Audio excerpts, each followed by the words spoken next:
Alléluia. Moi, je vous aime. Vraiment, je vous aime. Ah, à qui c'est? À nous aussi. Ah, ok. Merci.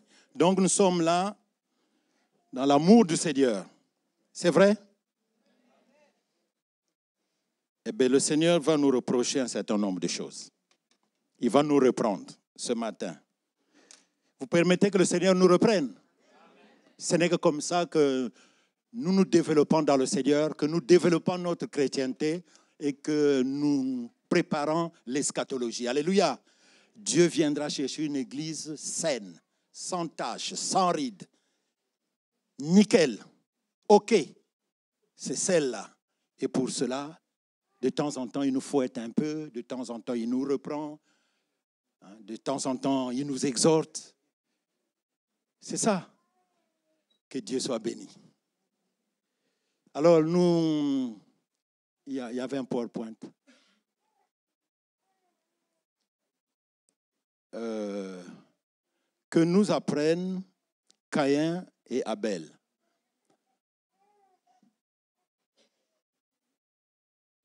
Caïn, c'est pas trop bon. Caïn, c'est le premier meurtrier. Mais qu'est-ce qu'il peut nous apprendre?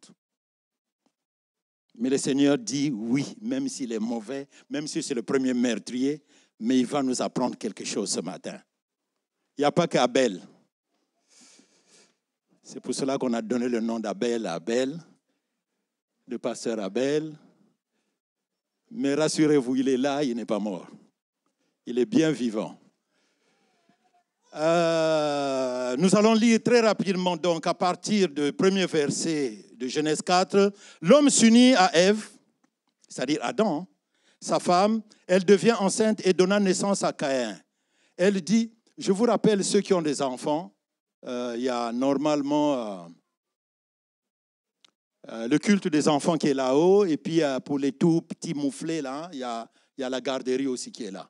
Donc, pour ceux qui ne sont pas au courant, qui sont venus pour la première fois, qu'ils prennent donc cette habitude-là. Donc, je poursuis, où je reprends. L'homme s'unit à Ève, sa femme, elle devient enceinte et donna naissance à Caïn. Elle dit, avec l'aide de l'Éternel, j'ai formé un homme. Elle mit encore au monde le frère de Caïn, c'est-à-dire Abel. Abel devient berger et Caïn cultivateur. Au bout d'un certain temps, Caïn présenta des produits de la terre en offrande à l'Éternel. Abel, de son côté, présenta les premiers-nés de son troupeau et en offrit les meilleurs morceaux. L'Éternel porta un regard favorable sur Abel et sur son offrande, mais pas sur Caïn et son offrande. Caïn se mit dans une grande colère et son visage s'assombrit. L'Éternel dit à Caïn, pourquoi te mets-tu en colère et pourquoi ton visage est-il sombre? Si tu agis bien, tu le relèveras. Mais si tu n'agis pas bien, le péché est tapis à ta porte. Son désir se porte vers toi, mais toi, maîtrise-le. Au verset 8, mais Caïn dit à son frère, Abel, allons au champ. Et lorsqu'ils furent dans les champs, Caïn se jeta sur son frère Abel et le tua. Alors l'Éternel demanda à Caïn, où est ton frère Abel? Je n'en sais rien, répondit-il. Suis-je le gardien de mon frère? Et Dieu lui dit, qu'as-tu fait? J'entends le sang de ton frère crier vengeance depuis la terre jusqu'à moi. Maintenant, tu es maudit et chassé loin du sol qui a bu le sang de ton frère versé par ta main. Au verset 12, lorsque tu cultiveras le sol et il te refusera. Désormais, ces produits, tu seras errant et fugitif sur la terre. Caïn dit à l'Éternel, mon châtiment est trop lourd à porter. Voici que tu me chasses aujourd'hui loin du sol fertile et je devrais me cacher devant toi. Je serai errant et fugitif sur la terre. Et si quelqu'un me trouve, il me tuera. Je poursuis quand même. L'Éternel, au verset 15, lui dit, eh bien, si on tue Caïn, Caïn sera vengé 7 fois. Et l'Éternel marqua Caïn d'un signe pour qu'il ne soit pas tué par qui le rencontrerait. Alléluia. C'est Caïn, le frère d'Abel. fils aîné d'Adam et Ève, comme nous venons de le lire. C'est lui qui fut le premier meurtrier. Adam n'avait pas tué, Ève n'avait pas tué. Mais le premier meurtrier sortit des entrailles de Ève, c'est-à-dire leur premier enfant, Caïn. Reprenons dans le Nouveau Testament son histoire. Elle fait de lui le portrait type, le modèle même des hommes mauvais, de ceux qui, sous l'influence de Satan, sont capables d'aller jusqu'au meurtre pour assouvir le sentiment de haine et de colère qui les habite. C'est pour cela l'apôtre Jean, dans l'épître, le premier épître, au chapitre 3, à partir du verset 11, dit ceci. Dans le Nouveau Testament, car ce qui vous a été plutôt annoncé et ce que vous avez entendu dès le commencement, c'est ce que nous devons. C'est que nous devons nous aimer les uns et les autres et ne pas ressembler à Caïn, qui était du malin et qui tua son frère. Et pourquoi le tua-t-il? Parce que ses œuvres étaient mauvaises et que celles de son frère étaient justes. Ne ressemblant pas à Caïn. Le Nouveau Testament aussi reprend les mauvaises attitudes, l'esprit qu'avait Caïn et qui n'est pas recommandable. L'apôtre Jean nous l'exhorte. Parlant donc de ces hommes impies et mauvais qui s'infiltrent dans les églises pour le corrompre de l'intérieur. Là également, l'apôtre Jude dira « Malheur à eux, car ils ont suivi la voie de Caïn. » Jude 11. Ceux-là qui s'intègrent, qui s'infiltrent dans les églises. Attention. Ça, c'est la voie de Caïn. Nous sommes dans l'église, nous ne devons pas suivre la voie de Caïn. Nous exhorte l'apôtre Jude. Donc, je disais que Caïn, étant le père de tous les meurtriers, tout a commencé chez Caïn par un échec. Comme certains enfants, lorsqu'ils sont recalés à un examen ou redoublent une classe, quand ils subissent un échec, cette chose est terrible devant Dieu, que Caïn se voit recalé alors qu'il pensait être, ou qu'il pensait peut-être avoir fait de son mieux pour lui être agréable en allant offrir les fruits de son jardin, les fruits du sol. Les exégètes, les penseurs remarquent d'ailleurs que le récit de la Genèse que nous venons de lire montre que ce n'est pas Abel, mais c'est à Caïn que revient l'initiative première d'offrir l'offrande à Dieu. Caïn se voit recalé, mais c'est lui qui a eu l'initiative. Abel n'a pas été le promoteur de cette idée. Il n'a fait que suivre Caïn. C'est Caïn qui a commencé à offrir. Lui, il a suivi. Alors, tel est le cas. On comprend donc la frustration de Caïn. C'est lui qui commence à offrir. C'est lui qui a eu l'initiative. Et son petit frère, comme on dit. Son petit frère, c'est-à-dire celui qui le suit. Comme mon frère, bon, il n'est pas là, je peux parler de lui. Quand je dis petit frère, celui qui me suit là, on a 1 an de différence. Quand je lui dis petit frère, il n'aime pas ça. Mais pourquoi? Il dit, non, je suis ton frère. Mais on n'a qu'1 an de différence. Donc, il ne faut pas dire petit frère.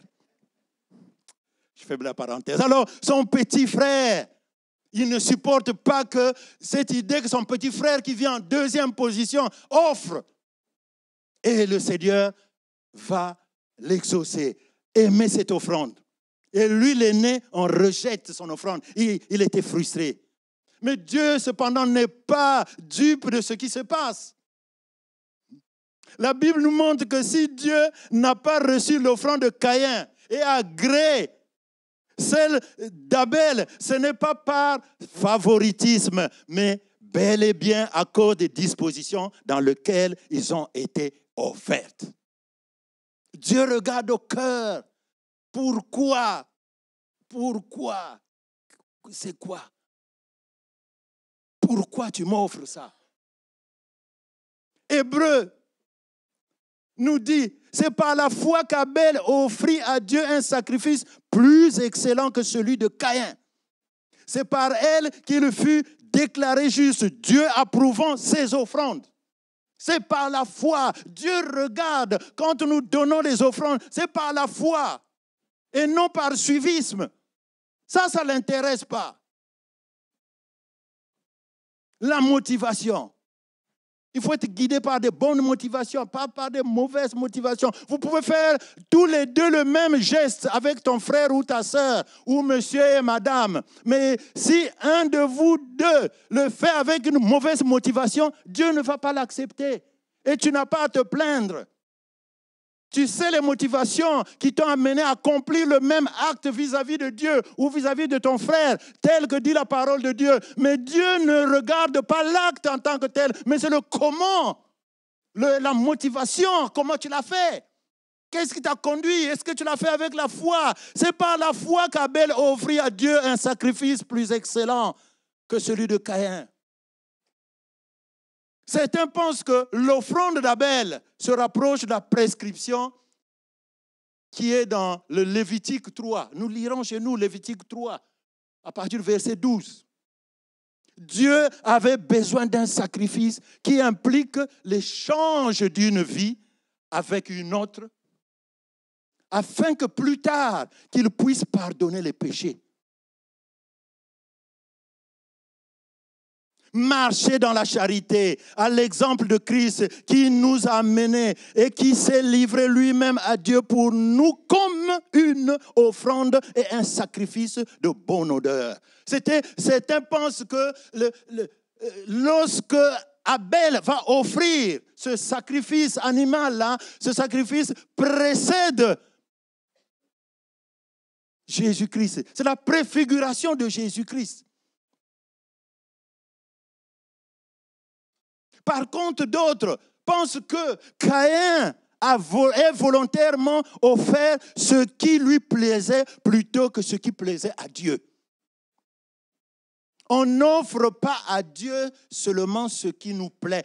En fait, on devrait d'abord avoir le discernement de savoir qu'est-ce que Dieu veut. Et c'est ça qu'on lui offre. Et non qu'il le veuille ou non, moi, je l'aime, c'est moi qui lui offre ceci.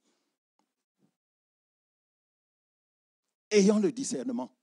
Lorsqu'on fait une offrande, on ne négocie pas avec Dieu sur ce que nous lui offrons. On ne négocie pas. On ne négocie pas. La parole de Dieu concernant les offrandes ne se discute pas. On est là, on veut offrir à Dieu, offrant à Dieu ce qu'il a mis dans notre cœur. C'est ça, sa volonté. Il t'a dit d'offrir ceci, tu viens ici avec cet argent-là que tu vas offrir. Il t'a dit va offrir, tu viens, tu coupes la moitié. L'autre moitié, tu gardes dans la poche et puis tu lui offres qu'une moitié. Il t'a dit offre tout. Tu lui offres ce qui relève de sa volonté. Et ne force pas aussi. S'il ne te dit pas d'offrir tout, parce qu'une partie doit être gardée pour prendre soin de tes enfants, de ton épouse, ou de prendre, je ne sais pas quoi, de domestique à la maison, eh bien, tu le fais. N'offre pas tout. Cherchons d'abord la volonté de Dieu. On ne négocie pas avec Dieu en ce qui concerne les offrandes. On lui donne ce qu'il veut. Ce n'est pas le fruit du jardin, mais c'est le fruit d'un animal, c'est-à-dire l'offrande d'un animal que Dieu voulait. Tu ne négocies pas. Ce n'est pas parce que tu étais le premier à être appelé que j'ai donné ceci à Dieu. Mais pourquoi il n'exauce pas ma prière? Pourquoi il n'accepte pas mon offrande? Ce n'est pas la bonne motivation. Ce n'est pas la volonté de Dieu. Cherche d'abord la volonté de Dieu. Avec Dieu, ce n'est pas la fin qui justifie les moyens, comme le dit ce proverbe. Ce n'est pas la fin qui justifie les moyens. C'est-à-dire, pour parvenir à un objectif noble, il arrive qu'on utilise parfois des moyens condamnables. Non, pourvu que j'arrive, pourvu que je fasse ceci. Oui, on va aller évangéliser. Oui, pourvu que j'aille évangéliser, que je distribue les tracts, les mailings, ça suffit. Non, ça ne suffit pas. Dieu se soucie plus du comment de notre service que des résultats de notre service. Du comment de notre service que des résultats. C'est vrai qu'en donnant des mailings, c'est vrai qu'en distribuant des tracts, le dimanche prochain, certains vont lire ce tract, ils seront touchés pour venir. Et tu dis que bon, moi je fais mon devoir, je suis parti. Mais si tu n'aimes pas les hommes, si tu n'aimes pas les gens, ça ne sert à rien d'aller distribuer. Ça ne sert à rien d'aller distribuer.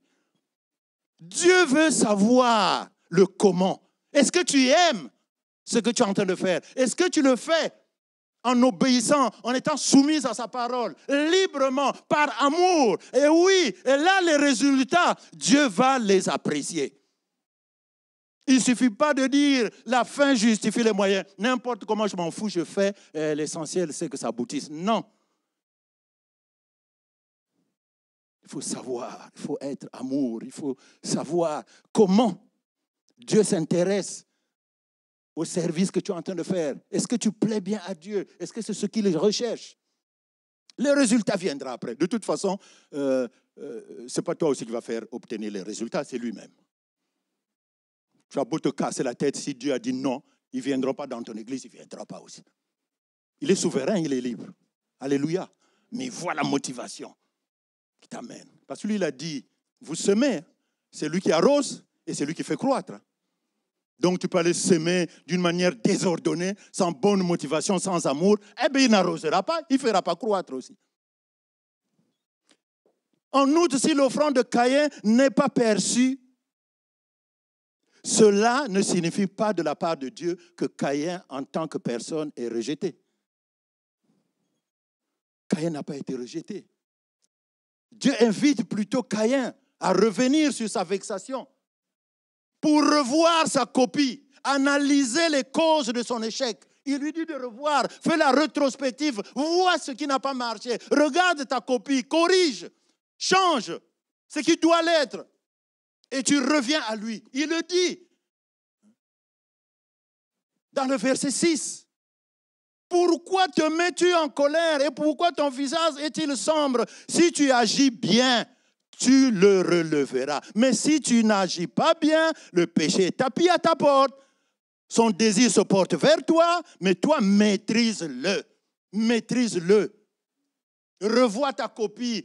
Attention, là, ce que tu es en train de faire, tu peux commettre le péché. Pourquoi tu es vexé? Tu peux. Cette vexation-là peut t'amener à faire autre chose. Un processus infernal, un processus que tu ne pourras pas arrêter, qui peut être plus fort que toi. Maîtrise-toi. Dieu lui conseille. Ce n'est pas qu'il a rejeté sa personne, il aime sa personne.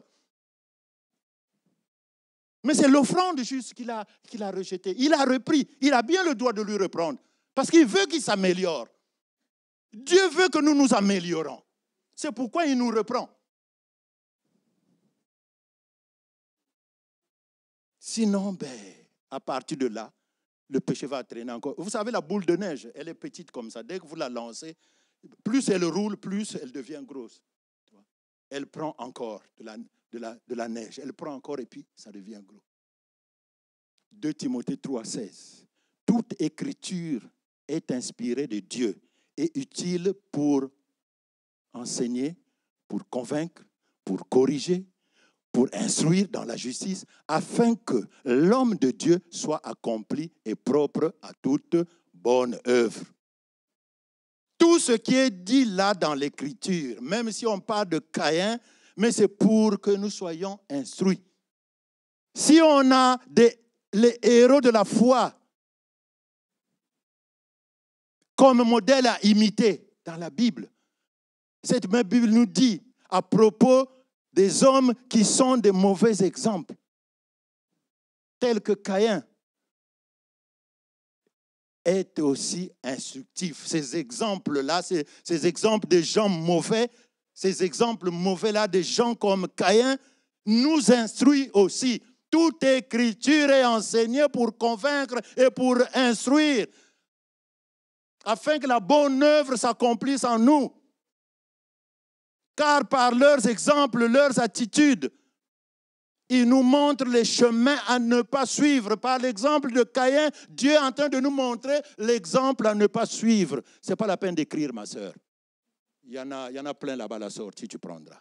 Je t'ai facilité la tâche. Écoute seulement, bien-aimé.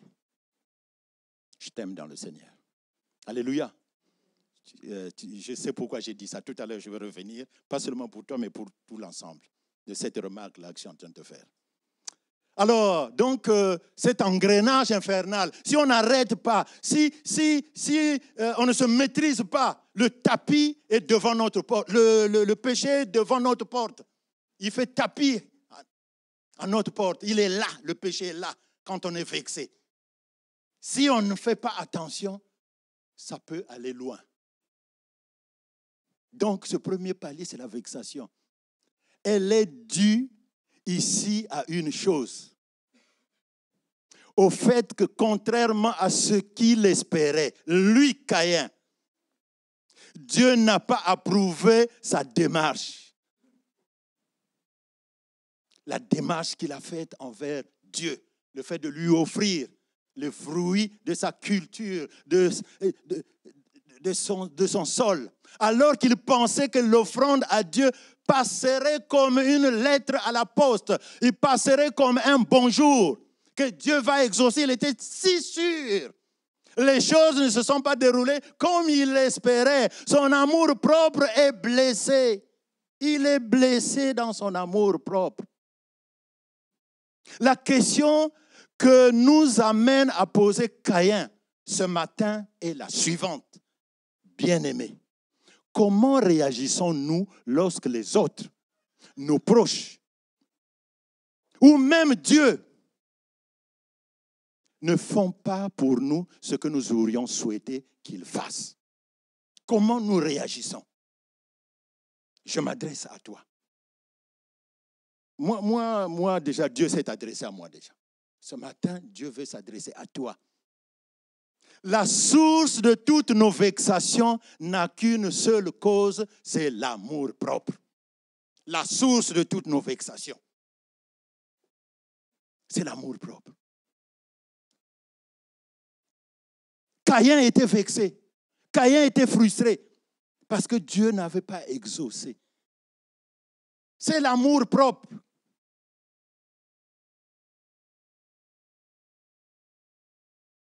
C'est ça qui nous amène à être vexés.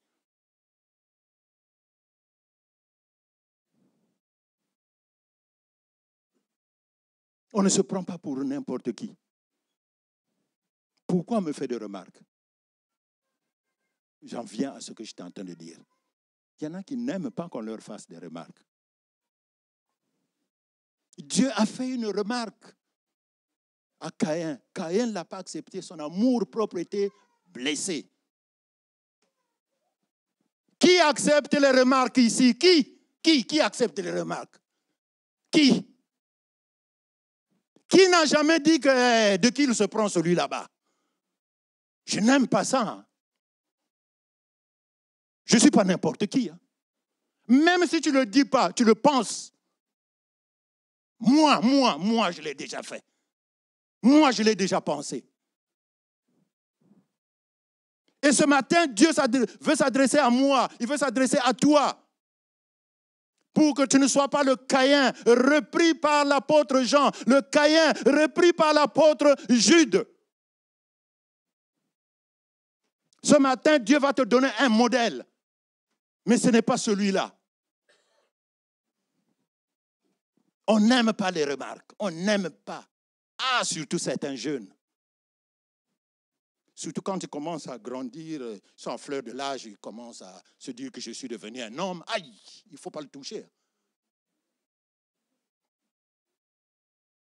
L'amour propre. Le second palier, lorsqu'on est vexé, et qu'on ne fasse pas attention de ce que Dieu a dit dans le verset 7, que maîtrise-toi le péché est devant ta porte.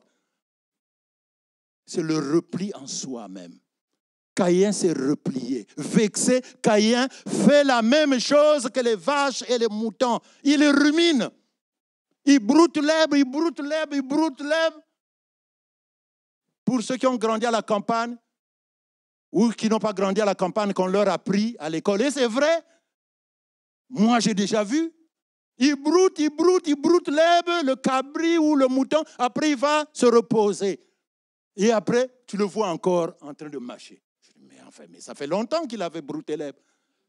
Mais ça part dans la panse et puis ça revient encore. Et il mâche encore, il mâche encore, il mâche encore.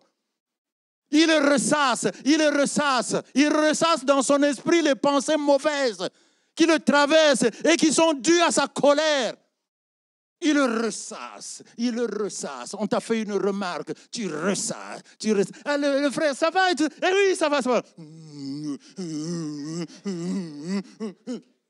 Tu ressasses. Oh, ça va, ma sœur? Oui, non, ça va.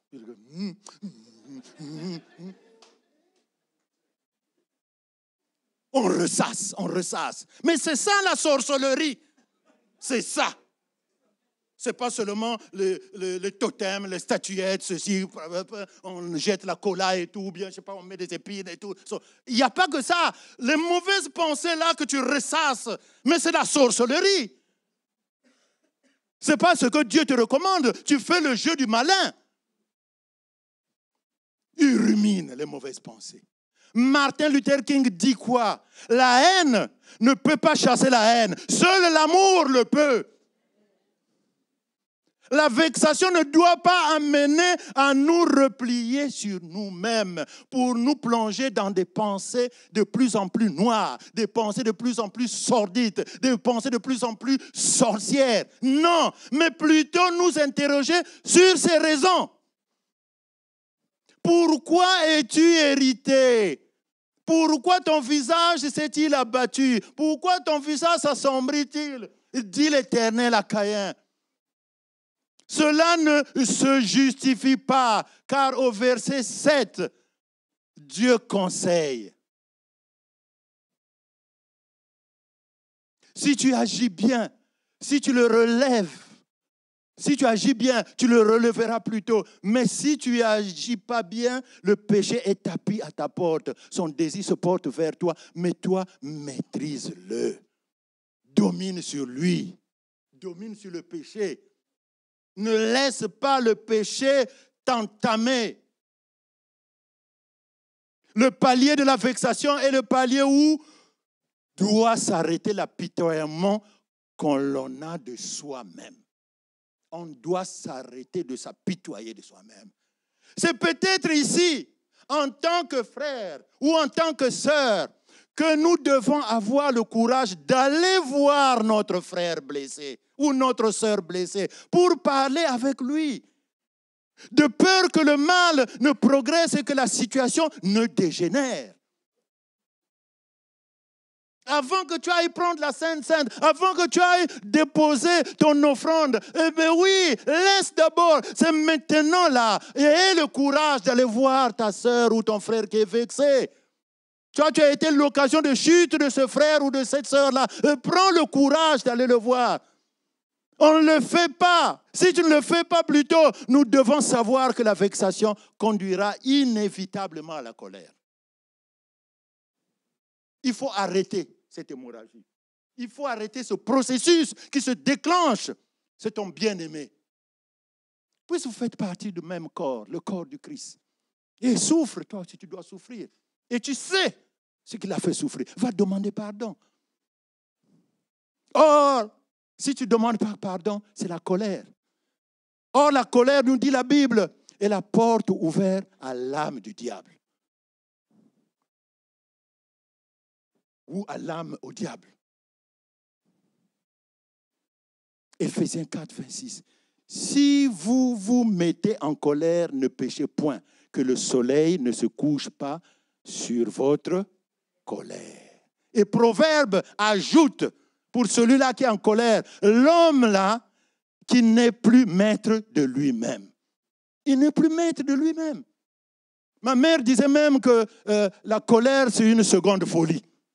C'est ce qu'elle me disait. Mais parce que quand on est en colère, on ne se contrôle plus. On est gagné par le naturel. Et on agit charnellement. Et il faudrait encore que l'Esprit vienne te parler pour que, convaincu par l'Esprit de Dieu, que tu te dises, aïe, c'était ma chair. Dieu, pardonne-moi. La colère. Après le repli en soi, vient le moment où celui qui est en colère doit trouver un coupable, une victime pour assouvir sa rancœur. La colère. Je vais faire une illustration à propos de la colère. Une femme était hospitalisée et cette femme priait beaucoup le Seigneur. Elle aimait beaucoup Dieu. Comme beaucoup d'entre nous, ou comme je dirais, nous tous qui sommes ici, nous aimons le Seigneur. Mais cette dame, elle tombe malade. Elle tombe malade et puis elle est hospitalisée. Elle prie Dieu. Elle prie Dieu. Et Dieu ne répond pas. Et on vient lui annoncer que sa maladie s'aggrave. Elle est encore plus malade qu'elle l'a été. Elle en a eu marre. Elle dit, mais quel est ce Dieu-là qui est sourd? Je prie, et maintenant, on me dit que c'est encore pire. C'est encore pire. Gravement malade encore. Elle pique une colère. Elle quitte sa chambre. Elle va dans la chapelle. Comme cela existe dans les prisons. Comme cela existe, je ne sais pas, dans les hôpitaux. Une partie qui est réservée, bon, on a mis la croix, ça c'est pour les catholiques avec Jésus crucifié. Bon, là on a mis seulement la croix, bon, ça on dit que c'est pour les protestants. Là on a mis le quart de lune ou je ne sais pas quoi, là c'est pour les musulmans. Puis je ne sais pas, les bouddhistes aussi, je ne sais pas, mais je n'en ai jamais vu. Enfin, moi je suis allé à Oni avec la sœur Danielle Tichy. Et puis, je suis allé prêcher chez les prisonniers là-bas. J'avais vu ce genre de chapelle-là. Comme ça existe à l'hôpital, cette dame sort de sa chambre, fâchée. Elle va en colère contre Dieu, qui n'arrive pas à la guérir. Elle va, elle trébuche à l'entrée de la chapelle. Et elle voit quoi? Et elle tombe et puis elle regarde un écriteau où c'est écrit « Ô Seigneur, Dieu, aie pitié de moi qui suis un pécheur. » Ah! Après, ça l'a interpellée. Elle a dit, mais oui, au lieu que je m'énerve contre Dieu, c'est moi qui suis en colère. C'est d'abord moi qui dois confesser mon péché à Dieu. Ah, elle s'est mise maintenant à genoux à demander pardon à Dieu. Et puis dès qu'elle a fini, elle s'est levée et puis elle est remontée dans sa chambre. 3 ou 4 jours après, sa maladie avait disparu. La colère. Dieu voulait lui montrer ce que c'était que la colère. S'il avait persévéré dans sa colère, je suis quasiment sûr qu'il allait trépasser. Mais comme elle s'est remise de sa colère, comme elle a demandé pardon à Dieu, elle a fait confiance à la souveraineté de Dieu, que c'est le Dieu de l'impossible, et Dieu l'a guérie. Lorsqu'on refuse de reconnaître ses torts, il ne reste plus qu'une solution pour adoucir ses frustrations. Trouver celui qui, à nos yeux, est le responsable. On cherche, c'est le prétexte. Caïn ne pouvant s'en prendre à Dieu, c'est vers son frère Abel, totalement innocent de cette affaire, que sa colère va se tourner. Il va se défouler. Il va se défouler.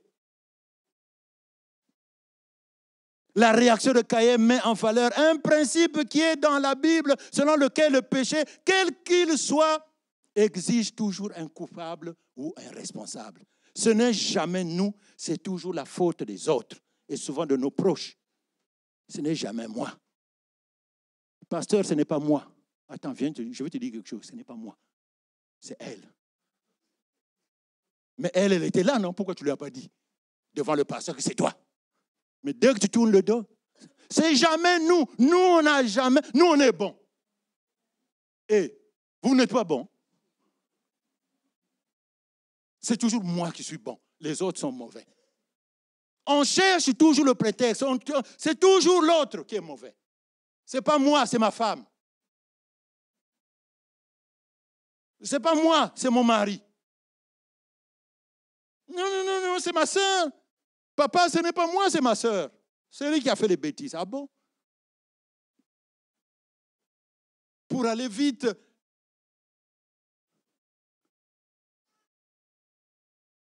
la colère.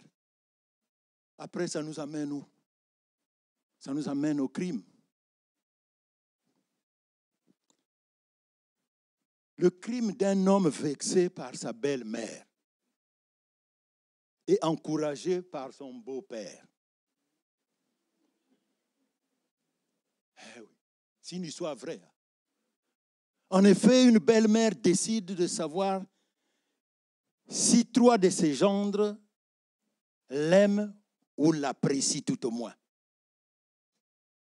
Une belle-mère, mais terrible, difficile. Ça existe, hein, des belles-mères comme ça.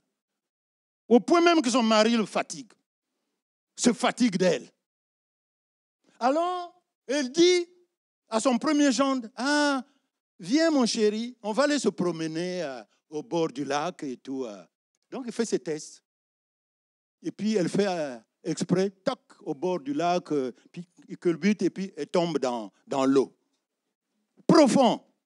C'était profond. Et le gendre se dit, mais on va perdre la belle-mère.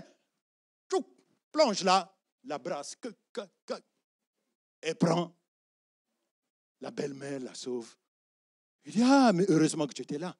Il dit, de rien. Le lendemain, devant sa maison, il trouve une voiture neuve. Une petite Peugeot 206 avec un mot sur le pare-brise. Merci de la part de ta belle-mère qui t'aime. Parce qu'elle l'avait sauvé. Ah oui, hein? Ah oui. Elle passe au deuxième gendre. La même chose. 2 ou 3 jours après, allons-y au bord du lac. Elle fait le même geste, elle tombe. Et le deuxième gendre plonge et sauve la belle-mère. Et puis, le lendemain, devant sa maison, elle trouve un mot sur le pare-brise de cette voiture qu'on lui a offert. Encore une Peugeot 206 neuve de la part de ta belle-mère qui t'aime. Et il reste un 3e gendre. Et il prend le 3e gendre. Et ils partent ensemble encore. Ils sont en train de se promener. Elle fait la même chose, elle tombe. Et puis elle se noyait là. Et le gendre regardait comme ça. Nous à toi. Regarde gauche à droite, petit, il y aura un sauvé. Nous à toi. Depuis le temps que j'attendais ce moment-là. Et elle était morte. Et le lendemain, devant sa porte là, de la maison, devant sa maison, elle voit pas une 206, mais une Porsche neuve, où on met sur le pare-brise un mot de la part de ton beau-père qui t'aime beaucoup.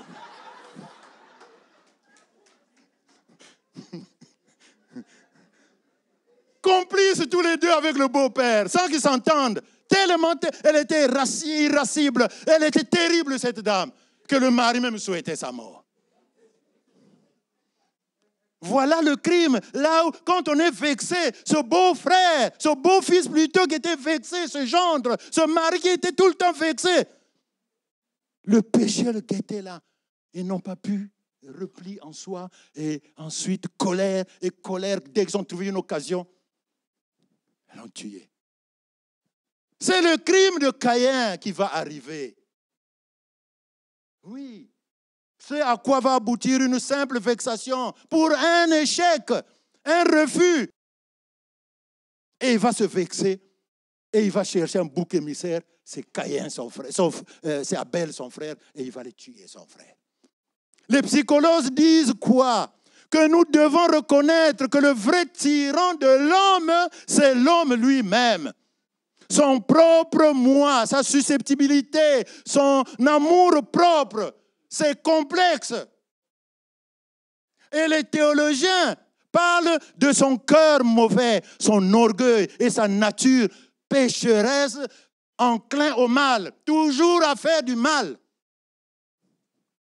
Nous avons tous le potentiel d'être des tyrans, avouons-le, qui se mettent en colère lorsque les autres ne font pas ce qu'on aimerait qu'on fasse pour nous. Sans exagérer, c'est ce que nous faisons lorsque, comme Caïn vexé, nous nous replions sur nous-mêmes pour ne voir que notre amour propre blessé. Nous devenons le centre du monde. Nous devenons l'épicentre du monde. Nous devenons attirant toutes les attentions à nous. Et nous exigeons des autres de faire nos 4 volontés. Malheur si les choses ne vont pas assez vite. Louis Paulès dit, l'homme sans qualité exige tout des autres. C'est un despote, un dictateur. L'homme, par contre, de qualité, exige tout de soi. Pas des autres, mais de soi. C'est un souverain, tel que Joseph, tel que Jésus. Joseph, oui. C'est le contre-exemple que j'ai pris parmi tant d'autres. Celui de Joseph, le fils de Jacob. Nous pourrons lire chez nous de Genèse 37 à 50. C'est un beau récit. On a déjà d'ailleurs même prêché sur Joseph ici. Vendu par ses frères comme un esclave, résistant à la tentation de la femme de Potiphar, jeté injustement en prison, oublié des hommes, il sera une bénédiction partout où il passera. Alléluia. Restauré de son bon droit, devenu le vizir du roi, le premier ministre de l'Égypte. Lui, il assurera de son pardon l'offense reçue de ses frères. Et il ira même plus loin en disant que s'il leur manque rien, il faut veiller à eux de telle sorte qu'il leur manque rien.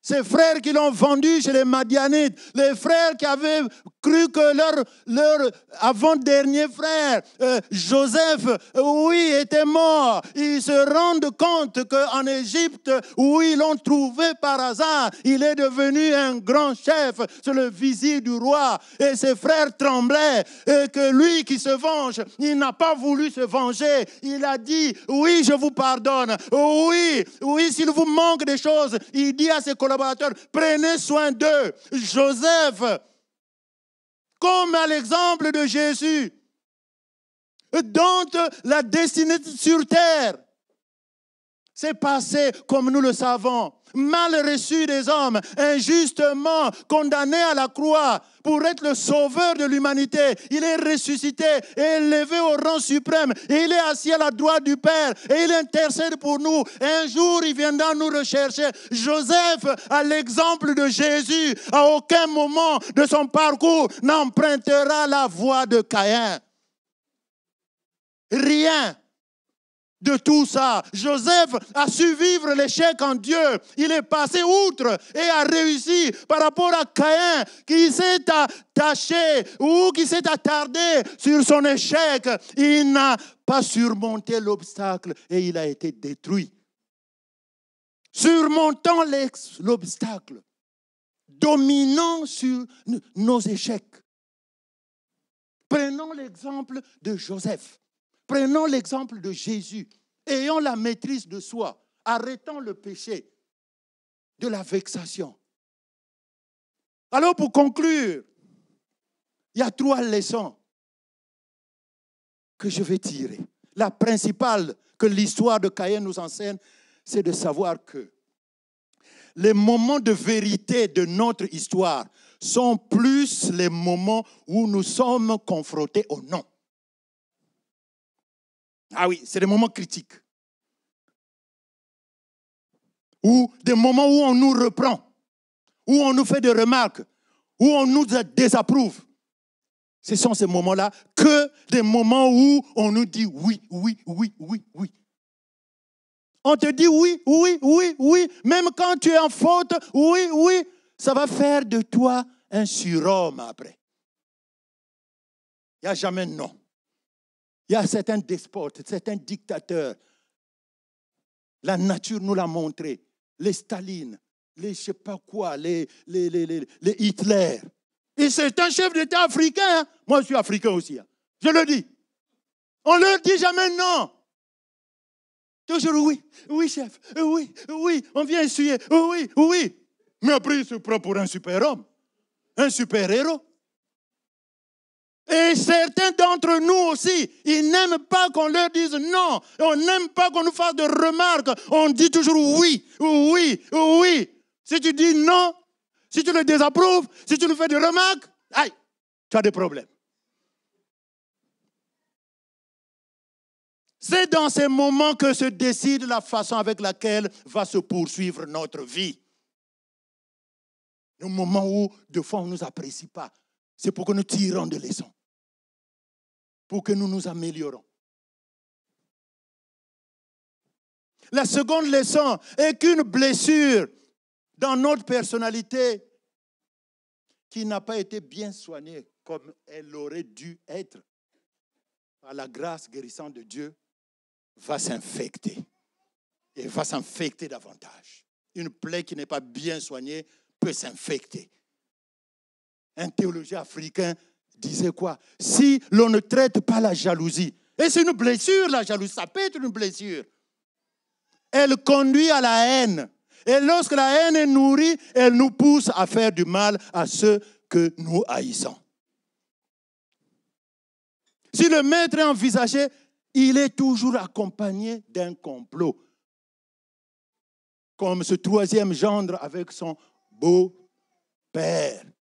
Le complot. Ceci engendre ça. Ceci engendre. Et de pire en pire. Caïn a confondu rejet de son offrande et rejet de sa propre personne. Il avait tous les moyens pour changer et être approuvé. Dieu lui a donné le temps de suivre l'exemple d'Abel et de revenir de sa colère. Le péché fait tapis à ta porte. Attention, le péché est devant ta porte. Il faut faire attention. Maîtrise-le. Sinon, tu risques de tomber, de ressasser, de ruminer et d'être en colère et de chercher le prétexte d'aller tuer.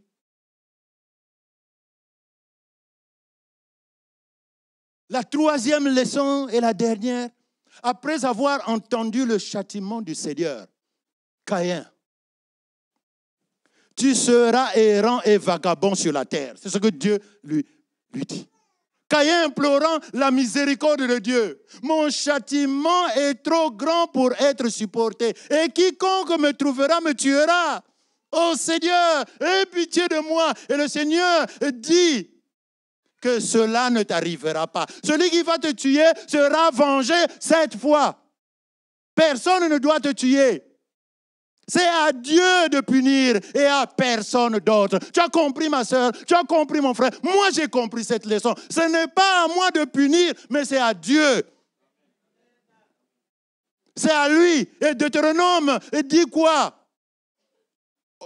À moi la vengeance, à moi la rétribution des méchants. C'est à moi, c'est au Seigneur. Ce n'est pas à toi. Ce n'est pas à toi de juger. Sinon, tu seras jugé toi-même.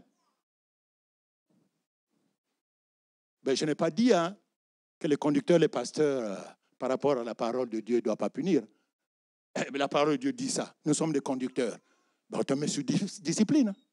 On ne va pas accepter l'Église qui marche dans le désordre. Mais je ne parle pas de ça. De toute façon, cette punition-là, ce n'est pas le pasteur qui le prend, c'est le Seigneur lui-même. Parce qu'il agit par rapport à la parole de Dieu. Et tout ça, ce n'est pas pour te condamner, mais c'est pour qu'effectivement, te révolutionner, te restaurer, que tu prennes acte de cet échec et puis que tu reprennes un nouveau envol avec le Seigneur. allons-nous comme Caïn nous enfoncer et nous replier sur nous-mêmes, ruminant notre amour propre, froisser notre vengeance? Ou bien allons-nous comme Joseph l'a fait, comme Jésus l'a enseigné, apprendre de l'échec, pour chercher et trouver en Dieu les moyens d'y remédier. Recherchons l'enseignement de Jésus. Bien-aimé, vous voyez comment je transpire? À le dire, à insister. Recherchons dans l'enseignement de Jésus, apprenons de notre échec et chercher et trouver en Dieu les moyens d'y remédier, de se maîtriser. Et si on ne se maîtrise pas, ça fera boule de neige. Il y aura un cycle infernal qu'on ne pourra pas arrêter. Comme, oui, ce barrage-là au Brésil, lorsque j'ai regardé les informations d'entre-temps, qui a cassé le barrage, les eaux qui ont cassé le barrage et qui ont entraîné tout un village. Et oui, lorsqu'on est vexé, attention, ce n'est qu'une petite remarque, mais si on ne l'arrête pas à temps, elle peut se transformer en monstre. Que Dieu soit béni. Frères et sœurs, Dieu ce matin a voulu nous reprendre. Dieu ce matin a voulu nous remonter les bretelles. Dieu ce matin s'adresse à toi justement, à toi qui me regarde, à toi. Pas à personne d'autre, mais c'est à toi. Les autres sont absents, mais c'est toi. Je vais prier particulièrement pour ceux qui ont l'esprit colérique. Ils ne veulent pas être en colère. Mais dès qu'on les vexe, dès qu'il y a quelque chose, ils se mettent en colère. Ils ne font pas exprès. La chair prend le dessus. Mais ils ne font pas exprès. Parce qu'ils ont la crainte de Dieu, parce qu'ils connaissent le Seigneur. Il leur manque la maîtrise. On n'est pas fait en un jour. Dieu nous fait durant tout le temps que nous sommes en vie. Il accomplit son œuvre. Et si, de fois, tu es de ceux-là que Dieu est en train de transformer, à commencer par aujourd'hui, il t'a interpellé parce qu'il veut faire une œuvre grande dans ta vie. Il veut commencer une grande œuvre dans ta vie parce qu'il t'aime et il veut que tu changes pour que tu passes au stade supérieur, pour que tu sois mature, pour que tu utilises encore plus puissamment. Si tu es là, pendant que les autres ont fermé les yeux, tu te lèves. Lève seulement de ta place où tu es. Que Dieu te corrige, te restaure, te révolutionne et qu'il enlève ta colère. Et si je ne veux pas t'accuser, tu ne le fais pas, c'est que tu traites Dieu menteur.